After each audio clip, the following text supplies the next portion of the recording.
Hai Sobat Cepot, kali ini kita kedatangan seorang narasumber di mana dia seorang perawat, tapi pandangan orang kan tentang perawat itu biasanya perempuan. Ini seorang laki-laki, boleh langsung aja Mas? Halo, kenalin aku Niko, seorang perawat laki-laki di Klinik Utama CMI. Oke, Nick, lu tuh di CMI udah berapa lama sih? Setahun, Dok. Setahun. Lu tuh lulusan mana? Aku lulusan Poltekkes Kemenkes Surakarta. Surakarta. Solo.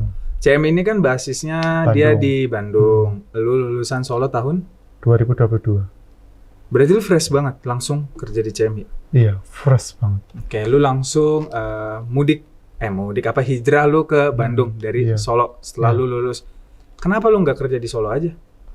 Karena Bandung lebih menarik sih menurutku. Dan gajinya lebih tinggi, dan kebetulan waktu itu yang membuka lowongan ada di Bandung. Ada beberapa tempat sih, ada di Bandung, Jakarta, terus Surabaya, dan Bandung ini lebih safe untukku karena ada beberapa saudara ada di Bandung. Sedangkan kalau di Jakarta, Surabaya, aku nggak punya saudara. Oh, lu karena di sini masih ada family lah Masih ya. ada family. Setelah lu 1 tahun kerja di CMI ini kan komplementer ya. Dia beda dari rumah sakit, pengobatannya juga. Pasiennya beda-beda nggak sih? Berbeda nggak sih? Oh, pasiennya cukup berbeda sih, cukup beragam. Terus juga namanya penyakit kronis, keluhannya macam-macam. Oke, lu punya pengalaman menarik terkait pasien di sini selama lu jadi perawat setahun ya? Kalau pengalaman menarik, sebenarnya setiap pasien itu mempunyai keunikannya sendiri-sendiri sih. Oke. Ada yang mungkin kalem, ada yang mungkin rewel, ribet juga ada. Tapi so far pasien CMI baik-baik sih, baik, dan juga nggak yang gimana ya. Walaupun mereka mungkin kalangan atas, tapi mereka tetap memandang perawat secara baik, terus juga tidak merendahkan tenaga kesehatan dan nurut dengan kata dokter dan kata nakesnya. Jadi itu cukup membantu kita sebagai tenaga kesehatan. Memanusiakan nakes lah Ya, ya. memanusiakan nakes. Nggak sombong dengan materi Iya, jabatan yang mereka punya, karena kan materi penyakit itu nggak memandang materi akhirnya ya. Betul. Oke. Lu di sini setahun, lu udah jadi perawat. Iya. Cita-cita lu dari kecil emang lu pengen jadi perawat? Enggak sih. Aku cita-cita kecil sih sebenarnya ingin jadi pejabat. Ini beneran. Oh ya. Iya. Sorry, ya ampun. Ya, kenapa pejabat itu kesannya negatif gitu? Enggak. Sebenarnya enggak juga. Enggak. Gue yang salah, gue ketawa. Ya, aku pertama tuh sebenarnya pengen jadi pejabat wherever lah, mau wali kota atau DPRD atau lurah. Unik ya.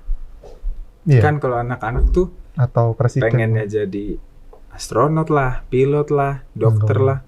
Lu pejabat. Oke, kenapa? Karena pejabat tuh apa ya? Banyak uang. Ya, satu banyak uang, yang kedua dia bisa menolong orang lebih banyak seharusnya. Dia bisa menolong orang lebih banyak dengan segala fasilitas yang dia miliki. Nah, aku tuh cenderung suka menolong orang. Makanya lu mau jadi pejabat. Iya, aku cita-cita luhurku tuh pengen menolong orang aja, dan menurutku profesi yang bisa menolong banyak orang salah satunya pejabat. Tapi kan menolong orang tuh lu nggak harus sesuatu yang kayak, kalau pejabat maksud lu nolong orang kayak gimana sih? Karena kalau jadi pejabat kita bisa membuat peraturan atau mengeluarkan uang negara untuk disalurkan ke yang membutuhkan. Jadi kalau kita misal mau nolong orang, ngasih uang lah ya, atau ngasih sesuatu fasilitas, ngasih sesuatu yang dibutuhkan masyarakat. Kalau pakai uang kita sendiri kan tekor, dan Kan lu suka nolong orang. dan mungkin juga gak bisa terlalu banyak karena terbatas kan sumber daya kita secara pribadi. Nah, tapi kalau kita mempunyai anggaran atau mempunyai uang yang lebih banyak, di mana itu ada di negara, kita bisa mengelola itu supaya tepat sasaran, supaya lebih banyak orang yang terbantu. Itu teorinya. Iya, teorinya. Keinginan aja. Maksudnya yang lu bayangkan saat Iya, lu iya, jadi iya. pejabat. Ya kita doakanlah lu bisa segera jadi pejabat. Kenapa akhirnya lu jadi perawat? Menurutku ya, Hmm. perawat itu sesuatu yang bisa menolong banyak orang juga, dan yang kedua ada dorongan juga dari keluarga untuk Oh, ada jadi yang perawat. nakes keluarga lu? Enggak sih. Supir ambulan nakes bukan? Tenaga kesehatan? Nakes ya. Iya. Ya, jadi ayahku itu supir ambulan kerja di rumah sakit, dan aku sering ikut juga ya ke kantor ayahku ke rumah sakit, dan aku melihat mungkin banyak profesi di sana, ada dokter, analis, Hmm. perawat.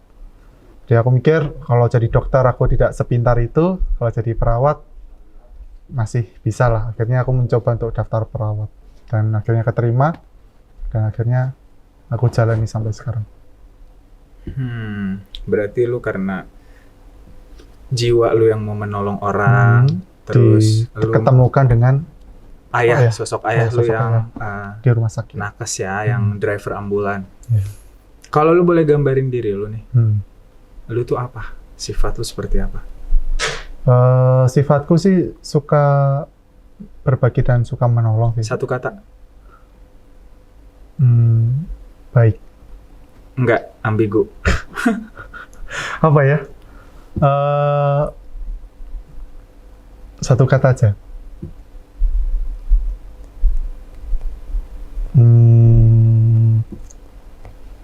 Humoris. Jauh banget ya. Apa ya kalau rendah hati, baik hati itu apa ya? Yang cocok. Susah. Peduli. Tuh. Peduli. Hmm. Oke, makanya lu tadi bilang lu mau jadi sosok yang bisa menolong Hmm. banyak orang ya. Pandangan lu nih, kan yang gue tahu ya, yang kita tahu banyak kan, yang dipanggil perawat itu sosok perempuan, suster. Kalau laki-laki kan brother.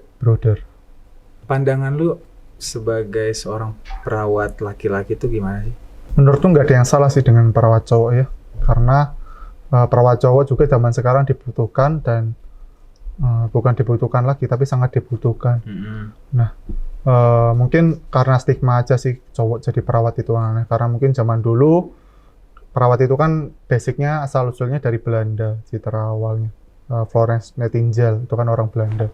Oke. Nah, akhirnya dia datang ke Indonesia itu identik dengan perempuan Belanda itu dibawa ke Indonesia jadi perawat di rumah sakit di Indonesia. Nah, yang cowok identik dengan jadi tentara. Jadi, nah, maka dari itu turun menurun perawat itu perempuan.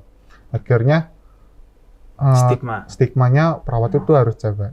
Padahal mulai dengan terbukanya zaman, dengan mulai mungkin emansipasi atau kesetaraan, cowok juga sebenarnya bisa jadi perawat dan justru malah dibutuhkan. Ya, jadinya kan kayak perawat cowok itu sosok itu emang diperlukan ya di pelayanan kesehatan. Contoh, ada pasien dia harus dibantu diangkat dari bednya ke kursi roda atau gimana. Perawat perempuan bisa, tapi memang itu pekerjaan yang butuh tenaga. Makanya kan emang perawat laki-laki bisa. Terus kan ada pasien kadang dia ngamuk. Biasanya kan itu kita bisa gunain, kita bisa minta tolong ke perawat laki-laki. Lu bakal tetap jadi perawat biasa atau kedepannya lu mau kan sosok perawat nih sebenarnya dia banyak ya cabangnya ya. Lu mau jadi perawat yang seperti apa? Jadi mungkin kalau buat teman-teman yang nggak tahu, perawat itu juga banyak spesialisasinya. Kayak dokter, ada medical bedah, ada gawat darurat, ada intensif, kritis. Nah, kalau aku sendiri suka dengan keperawatan kritis. Ya, perawatan ICU, di ruang ICU, HCU, itu aku suka. Jadi aku berharap sih suatu saat aku bisa mencapai titik itu, punya spesialisasi di bidang keperawatan kritis ICU atau HCU lah minimal. Menurut lu apa yang lu butuhin kalau lu pengen jadi perawat ruangan intensif kayak gitu? Yang pertama tentu pengetahuan yang lebih tentang kondisi kritis ya. Pengetahuan yang lebih, terus juga observasional, kemampuan mengobservasi. Jadi kita bisa melihat banyak tanda-tanda dari pasien, mungkin dari matanya atau dari suara nafasnya atau banyaklah tanda-tanda yang sebenarnya bisa digali yang mungkin kalau tidak dilatih, tidak dirangsang, kitanya tidak bisa mengobservasi lebih detail. Kelolosan. Nah, aku mau melatih itu aja sih. Terus juga skill tentunya, terutama untuk bantuan hidup advance, bantuan hidup dasar, itu juga akan sering digunakan di ICU. Jadi pengen tetap mengasah skill. Kalau berarti lu masih dalam proses, karena kan lu baru juga lulus ya, lu masih proses yang panjang lah. Iya. Itu pandangan lu terkait lu sebagai seorang perawat next, lu targetnya pengen jadi perawat di ICU HCU. Kalau lu nggak jadi perawat, menurut lu bakal jadi Niko yang apa? Menarik sih. Sebenarnya kalau aku nggak jadi perawat, aku akan mencari profesi-profesi juga yang sebenarnya menolong banyak orang sih. Jadi mungkin aku akan ambil hukum atau ambil teknik lingkungan mungkin ya. Jadi profesi-profesi yang akan membantu banyak orang. Pengennya sih seperti itu. Oke, hukum, membantu orang. Aku kalau dihukum pun aku nggak mau jadi pengacara yang kaya raya mewah gitu. Pengennya. Tapi mungkin kalau udah tahu, wah ini jadi orang kaya enak juga ya. Ngapain juga bantuin orang? Ya maksudnya, ya berharap itu baik. Berharap itu baik. Berharap itu bagus. Ya kita nggak tahu ke depannya kita bakal jadi apa. Yang penting kan lu sekarang lagi berusaha, lu nge-upgrade diri, lu mupuk pengalaman. Lu punya penyesalan gak sih? Kenapa lu akhirnya jadi perawat? Penyesalan ya. Nggak, penyesalan ada sih di setiap fase hidup ya. Jadi salah satu fase hidup yang aku menyesal tuh, aku merasa dengan kemampuanku seharusnya aku bisa jadi dokter mungkin ya. Iya. Aku pengen, sebenarnya ada juga cita-cita terbesit jadi dokter. Ya mungkin karena belajarnya kurang atau mungkin karena malas-malesan selama SMA, SMP, akhirnya tidak mencapai sana dan ya sekarang harus jadi perawat. Berarti karena lu males-malesan lu jadi perawat? Enggak, maksudnya nggak bisa capai dokter. Oh, oke. Itu penyesalan lu Iya, sebenarnya aku pengen nggak juga belajar jadi dokter. tekun lah ya. Iya, betul. Emang sih penyesalan Terlambat. terlambat. Oke. Kalau misalnya lu tadi bilang lu mau jadi pejabat atau enggak di luar itu lu mau jadi hakim, intinya lu mau Bantu banyak orang. mau nolong banyak orang. Dalam setahun ini selama lu jadi perawat, udah ada belum pasien yang merasa terbantu oleh lu? Banyak sih. Ya nggak tahu ya, mungkin harus ditanya lagi ke pasiennya. Tapi aku merasa aku juga membuka diri untuk pasien, bertanya-tanya, nggak hanya di jam kerja. Mungkin aku juga kasih nomor pribadiku. Terus aku juga bisa kasih arahan buat pasiennya. Bukan resep ya, mungkin lebih ke arahan gaya hidup, pola hidup yang baik.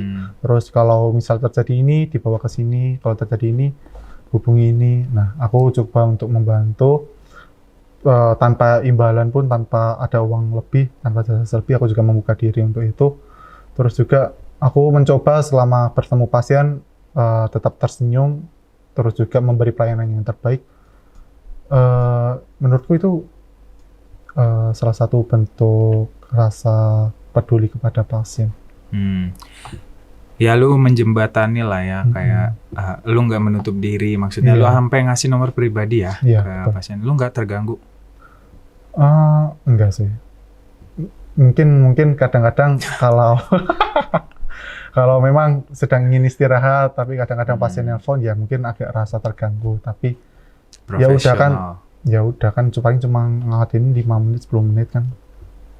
10 menit dari 24 jam itu kan cuma 1 per sekian-sekian aja. Itu untuk satu pasien? Iya. Enggak setiap hari pasien. Iya, yang penting kan lu udah ada itikat baik lah. Lu nggak mau menutup diri, lu masih mau mengedukasi terkait gaya hidup, apa yang harus mereka lakukan. Karena kan kadang mereka juga pasti ngerasa kebingungan ya. Iya, betul. Butuhlah sosok nakes yang masih mau bisa dihubungin kapanpun. Betul. Dan lu udah sampai ngasih nomor pribadi lu, lu udah merelakan jam istirahat lu, jam free time lu. Itu menurutku hal yang baik. Itu lu udah one step ahead, lu udah satu langkah lebih maju dari yang lu impikan, kayak lu pengen menolong banyak orang. Iya. Kalau pesan lu Apa? buat masyarakat, tadi kan lu cerita lu untuk pasien-pasien di sini lu menceritakan, lu mengajarkan lebih ke memberitahukan tentang gaya hidup sehat ataupun terkait apa-apapun. Ada nggak sih pesan buat masyarakat, buat dari lu deh sebagai seorang nakes? Jadi memang bahwa pola hidup, gaya hidup kita itu akan mempengaruhi kita di masa depan, dan penyakit-penyakit kronis ini terjadi bukan karena 1-2 tahun belakangan, tapi karena gaya hidup, pola hidup kita di masa lampau. Dan penyakit-penyakit kronis ini cukup menyiksa dan cukup membuat menderita ya.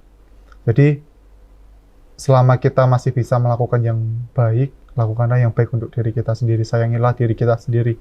Karena tidak ada orang lain yang lebih bertanggung jawab untuk kesehatan diri kita sendiri selain diri kita sendiri. Oke, jadi kalau dari narasumber kita, thank you banget nih kok. Pengen ngobrol lebih panjang, cuman karena keterbatasan waktu. Kalau pesan dari Niko adalah, gue rangkum aja ya dari habis obrolan panjang, pesan dari Niko pun, kesehatanmu adalah tanggung jawabmu. Oke, thank you.